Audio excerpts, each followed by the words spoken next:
ยจะขอบอกอย่าหลงบางกอกจนลืมบ้านนา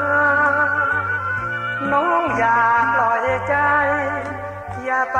หลงเชื่อว่าจาเพียงแต่ที่เขาพูดว่าจะรักแก้วตาไม่ขอรักใครขอจงไตรตรองอย่าด่วนลำพองโอ้น้องคิดบ้าง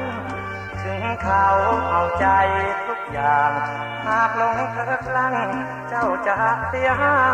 ยเขาอาจพูดดีเพื่อที่ให้เจ้าตายใจโปรดจำคำของพี่ไว้แล้วเจ้าจะไม่เสีย